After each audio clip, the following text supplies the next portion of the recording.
अस्सलाम वालेकुम नाज़रीन, मैं आपकी शेफ़ SNJ आज आपके लिए ज़र्दे की रेसिपी लेके आई हूँ। ज़र्दा एक ट्रेडिशनल जो है मीठा है। तो चलते हैं इंग्रेडिएंट्स की तरफ। हमने चावल लिए हैं हाफ़ kg। हमने खोया लिया है ये, और खोया होममेड है। इसकी रेसिपी भी मेरे चैनल पे ही आपको मिल। इसमें 1 कप लेके इसमें 1 टीस्पून मक्खन डालें, और थोड़ा सा कंडेंस मिल्क, मीठा बनाना चाहते हैं तो उसमें कंडेंस मिल्क डालें, नहीं तो नॉर्मल दूध डाल के और इसे मिक्स करें और फिर इसे माइक्रोवेव में चला दें। 1 मिनट के लिए चलाएं, फिर निकालें और फिर मिक्स करें, फिर उसके बाद चलाएं तो ये आपका खोया तैयार हो। जी, ये केवड़ा एसेंस है, ये आप देख सकते हैं, ये केवड़ा एसेंस है। इसके हम चंद कतरे इस्तेमाल करेंगे जी। और अब ये फूड कलर है, और जैसा आपको कलर चाहिए आप उस हिसाब से इस्तेमाल कर सकते हैं, डाल सकते हैं। घी है, ये 2 बड़े चम्मच, खाने निकालने के जो चम्मच होते हैं वो है। इसके अलावा दालचीनी की 1 स्टिक है। 6 छोटी इलायचियाँ हैं और 6 ही लौंगे हैं।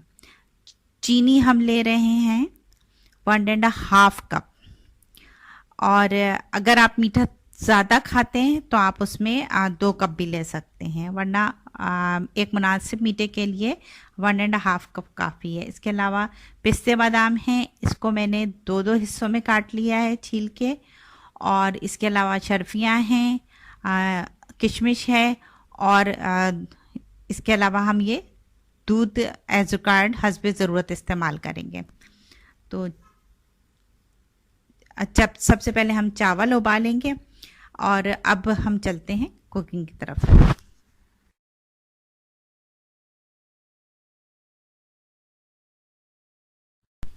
जी नाज़रीन, ये देखिए मैंने एक पैन लिया है और इसमें मैं 1 अदद सिनेमन स्टिक यानी दालचीनी की स्टिक डाल रही हूँ।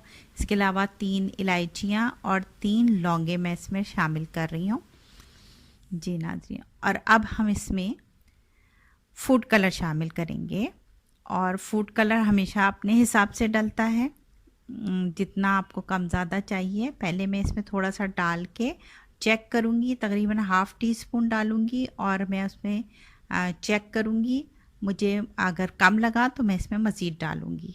अब मैं इसे मिक्स कर लेती हूँ, और उसके बाद मैं अभी इसमें से इसका कलर चेक करूँगी। देखें, इस तरह करके चम्मच में उठाकर और देखते हैं, मुझे इसमें कम लग रहा है कलर, तो मैं थोड़ा सा कलर और शामिल करूँगी जी। ये देखिए मैंने थोड़ा सा कलर और डाल दिया। अब मैं इस पानी को बॉइलिंग के लिए रखूँगी, और जब ये खूब पकने लगेगा तब मैं इसमें चावल डाल के इसे 1 कनी छोड़ के, यानी 3 कनी उबाल आ जाएगा तो फिर मैं इसको पसा लूँगी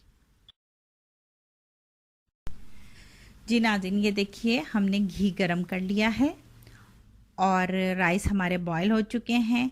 अब मैं इस घी में लौंग और इलायची डाल रही हूँ, और हमने चावलों में भी दालचीनी, इलायची और लौंग डाल के उबाला है जी नाज़रीन। ये देखिए घी गरम हो गया, बस इसमें हम चीनी शामिल कर देंगे, और चीनी शामिल करने के साथ ही हम इसमें अब दूध शामिल करेंगे ताकि हम इस चीनी को घोल सकें। जब हमारी चीनी घुल जाएगी तो फिर हम इसमें चावल शामिल करेंगे।